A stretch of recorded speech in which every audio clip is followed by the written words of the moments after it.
Hello everybody and welcome. If you are new here, my name is Brittany and on this channel we talk all about plants.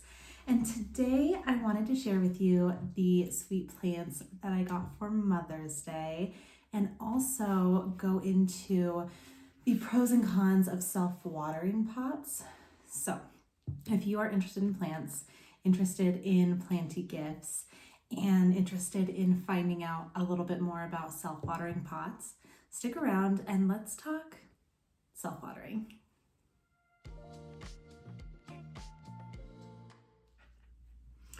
Okay, so welcome.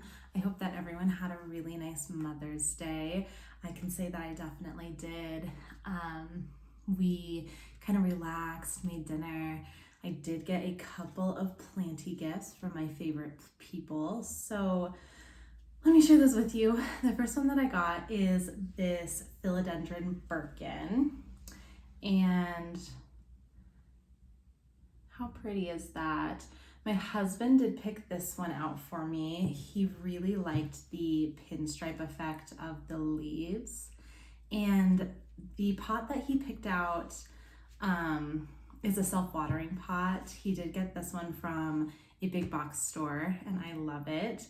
And then the second plant that I got is from my son, and he picked this out all by himself and he thought it was so cool. So this is a pothos, golden pothos, and excuse me, I do have golden pothos, of course. So I've got this little pot of craziness, and it has some other ones mixed in, a little bit of marble queen, some pearls and jade, and some other ones as well. So here's what the plan is today. I want to talk a little bit about self-watering, and then I did get a self-watering pot to put both of these pothos plants into. I'm hoping that this then can sit outside this summer and kind of be easygoing, but also get a lot of light and grow really big. So let me show you what I got.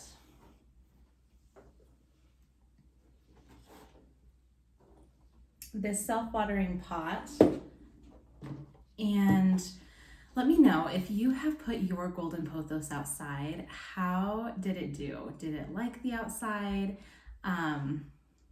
Did it thrive in the summer outside? This will be my first year trying out, or indoor plants outside. So I figured I'd go with something that I know is a prolific grower, really easygoing, and then give it an even better chance with this guy.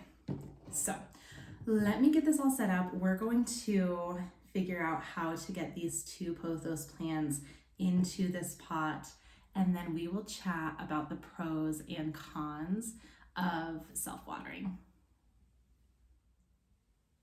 Alrighty, so I do have this pot all ready to go. It looks like this. Here's the pot. It has a meter, and then this would be the reservoir where the water would go into and be drank up from the bottom by the soil and by the roots. So first things first, I want to put a little bit of soil down into the pot. That way, once we put the plants in, there is somewhere for them to sit. And this soil mixture is a little bit aerated, but not too much, because I do want this soil to be drinking the water from the bottom. So let's chat as we do this about some pros and cons of having self-watering pots. One of the pros is obviously just the convenience of not having to worry about water as much. So you place the water at the bottom of the reservoir, like I said, and it can last longer. If you are traveling often, it would be a benefit. Or if you were an underwater, one that tends to forget to water, it's definitely a benefit. So there's definitely some pros to having pots like this. And I'm gonna take this large large plant, look how pretty it is, out and kind of assess here. So we went with the rectangle planter, as you can see, and I'm going to see what this looks like and how each of these plants that are in this pot are going to fit nicely into here. And then we'll do the same with this and get this kind of placed, and then we will backfill and chat more about the pros and cons of having a pot like this. Give me one sec. Oh my goodness, look at this root ball. That is insane. Is definitely so super root bound. Wow. Okay, so lucky for me, even with all the roots, this plant just kind of like opened up lengthwise, which is exactly what we need for this long planter. And you know, I almost don't need that soil on the bottom. Let me scooch this out of the way here a little bit. So I'm just placing this in the center of this pot and gently hold these leaves. And then I'm gonna backfill this. Can you believe those roots? That was like so root bound. They wanted out of there. I lost a little chunk. So I'm just backfilling so that it will stabilize itself here. And then we've got about half of the pot still for that second plant.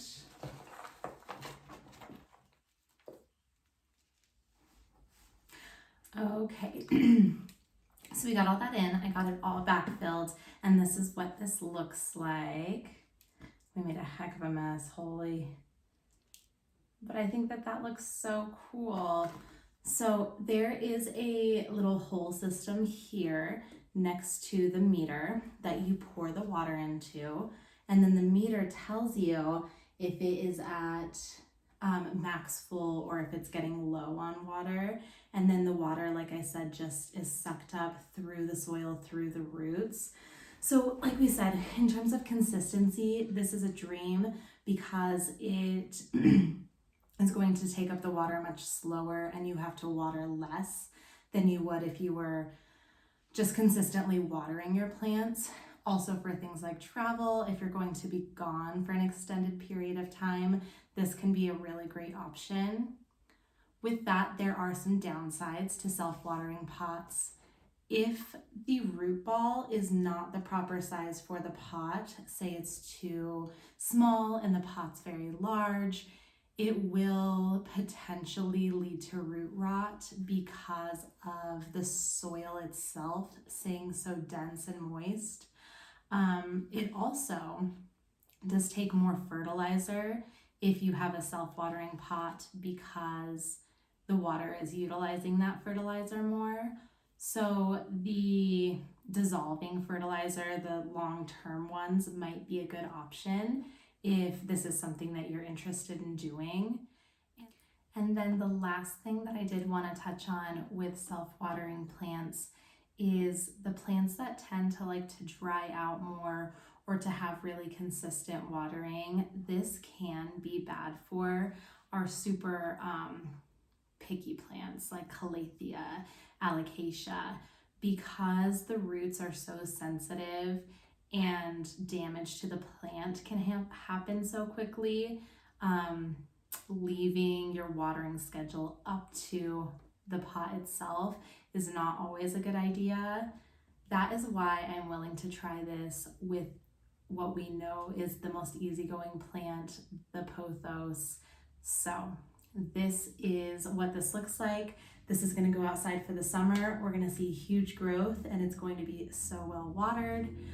If you guys use self-watering plants for soil or for pon or for leca, let me know which plants down in the comments like it and which plants you have had mega failures with this.